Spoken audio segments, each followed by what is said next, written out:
Voilà, les amis, bonjour, j'espère que vous allez bien. Pour ma part, ça va. Je n'ai vraiment pas prévu cette vidéo-ci, mais je suis obligé de l'improviser comme ça. Je viens de recevoir les images de quelques Camerounais qui sont allés attendre Maurice Kamto Douala. Ben, moi, je m'attendais à une foule bien plus grande. Ça, c'est pas tout le Cameroun, ça. Bon, mais curieusement, c'est les mêmes têtes. Hein. C'est les mêmes têtes. On les reconnaît par les têtes qui sont très souvent, vous savez, pour les reconnaître, c'est pas facile. Mais j'aimerais savoir, ces gens-là pensent qu'ils constituent tout le Cameroun, quoi. Ils parlent au nom du Cameroun.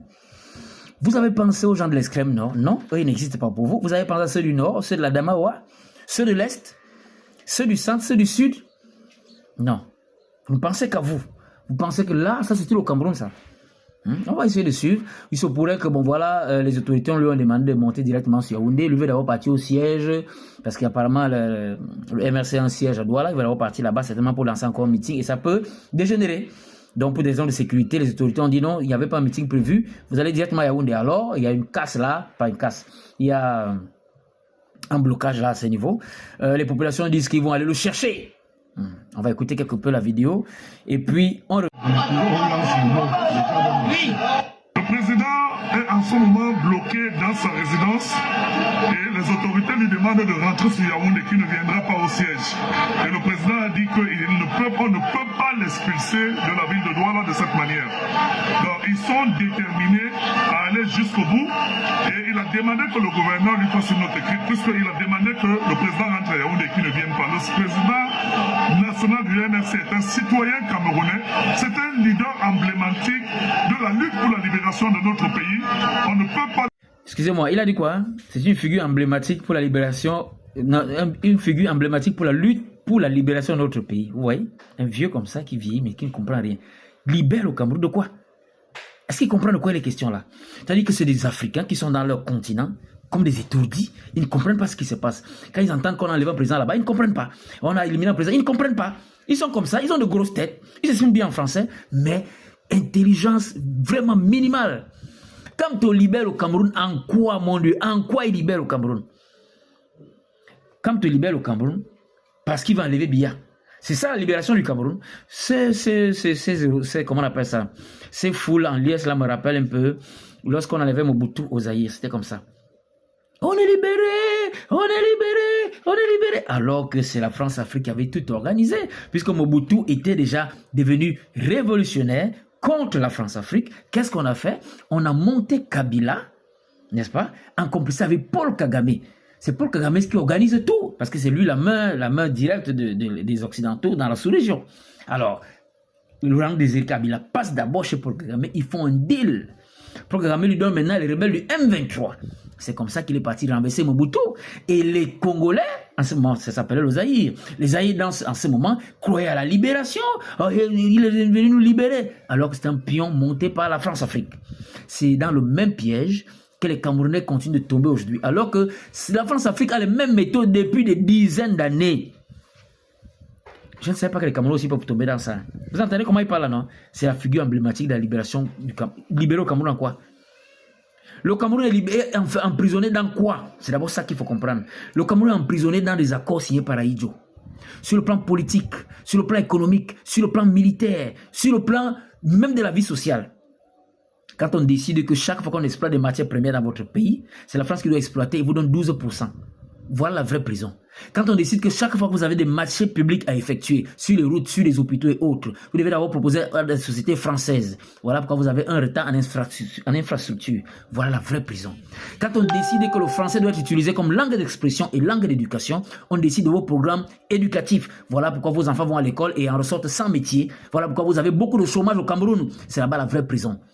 Quand on décide que le franc CFA, c'est la monnaie d'utilisation, on décide par là, désormais, que chaque fois que vous vendez vos matières premières à l'étranger, c'est la France qui prend les bénéfices. Et vous calmez avec ce papier qu'on appelle le CFA. Voilà la vraie prison. Est-ce que votre Kamto parle de ça? Mais il est la figure emblématique de la libération du Cameroun en quoi, mon Dieu? Pourquoi il y a des Camerounais bêtes comme ça? Kamto libère le Cameroun à quel niveau? Vous croyez que s'il enlève Biya, c'est ça le Cameroun sera libéré? Alors qu'il ne reconnaît même pas qu'il existe ces accords-là. L'homme politique français, qu'on appelle Thierry Breton, il est encore en ce moment, il est député au Parlement européen. Il a dit que c'est l'imbécilité, je reprends ces phrases, c'est l'imbécilité de Macron qui a fait en sorte que les Africains ouvrent les yeux. Ça veut dire quoi? Ça veut dire qu'il reconnaît que vous êtes des aveugles comme celui qui parle là, c'est un vrai aveugle. aveugle politique, mais c'est un pilier du MRC. Hein. Il est dans le comité central du MRC. Il est là au siège du MRC là. Il parle là comme un grand intellectuel, mais c'est un aveugle. Aveugle en politique, aveugle en géopolitique. Et il dit que c'est Kanto le libérateur. Mais Thierry Breton nous explique que c'est l'imbécilité de Macron qui a fait en sorte que les Africains ouvrent les yeux.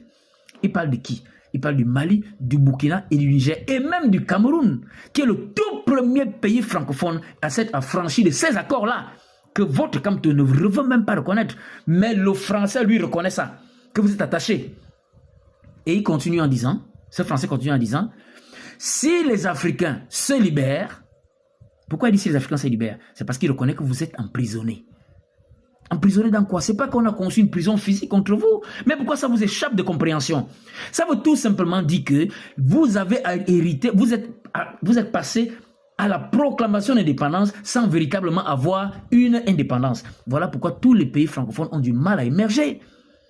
Parce que vos premiers présidents ont signé des accords d'exploitation qui vous ont figé et fait de vous des exploités, des manipulés de l'Occident, principalement de la France. Alors il dit, cet homme politique français dit, si les Africains se libèrent, les Français et leurs petits-fils viendront chercher à manger en Afrique. Ça veut dire que vous êtes emprisonnés. C'est là-bas la véritable prison. Quand on ne peut pas être le libérateur du Cameroun, s'il ne reconnaît pas qu'on a signé les accords en 1960, on lui a posé la question, il a dit, lui ne reconnaît pas ça. Il va libérer le Cameroun en quoi? Tu ouvres ta grosse bouche là, il dit qu'il est la figure emblématique pour la lutte pour la libération du Cameroun. Est-ce qu'on peut jumeler à la fois statut d'intellectuel et statut d'ignorant? Pourquoi les intellectuels africains sont ignorants comme ça? Mais vous nous faites honte. Vous êtes détenteurs de grands diplômes, mais vous êtes des têtes vides à la longue. Et c'est comme ça que vous induisez tout un peuple à l'erreur. Vous entraînez toute la jeunesse camerounaise vers quelqu'un qui va remettre le Cameroun à l'exploitation française. Le président Biya a refusé de renouveler ses accords le 26 décembre 2020.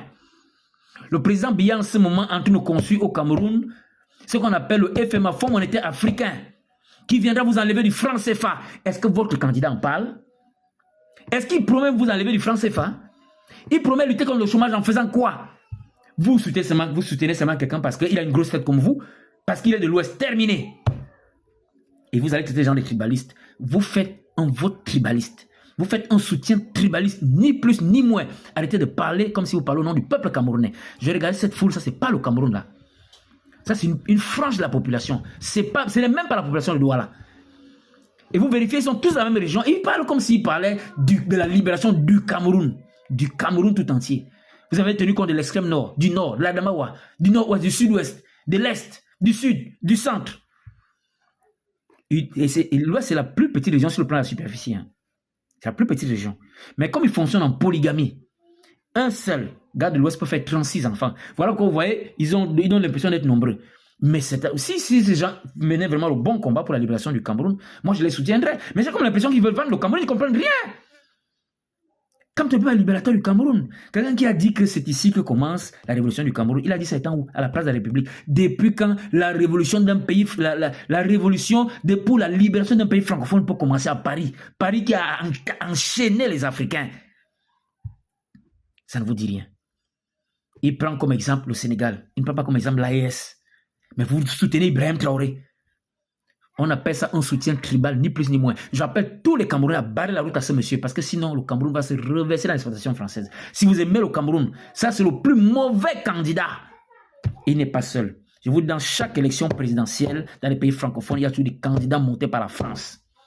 Je vous dis, dans tous les pays francophones, c'est comme ça. Parce qu'ils tiennent toujours à continuer à piller vos matières premières. Et vous ne comprenez pas que vos ennemis sont cachés. Ils utilisent vos propres frères comme des marionnettes pour servir leurs intérêts. Parce qu'il vous manque la lucidité en politique. C'est des grands intellectuels qui tombent dans ce genre de panneau-là. Ils ont brandi des diplômes parce qu'ils n'ont appris que l'école occidentale. L'intelligence, là, il n'y a pas vraiment. Voilà, je vais m'arrêter là. Autant que ma time partie est presque terminée. Ceux qui me découvrent pour la première fois, bien vouloir vous abonner, partager, liker. Je fais d'habitude dans la géopolitique internationale. Je fais dans l'éveil de conscience et quelquefois dans les affaires matrimoniales. Comme je l'ai souvent dit, si je ne fais que parler, c'est pour vous que je parlerai. Ma bouche sur la bouche des malheurs qui n'ont point de bouche et ma voix la liberté de celles qui s'affaissent. Au cachot des espoirs, je reprends ici la célèbre phrase de M. Césaire Martiniquais dans Cahier d'un retour au pays natal en septembre. Donc je vous laisse vous souhaiter de passer une très bonne journée. À nous revoir à la prochaine vidéo.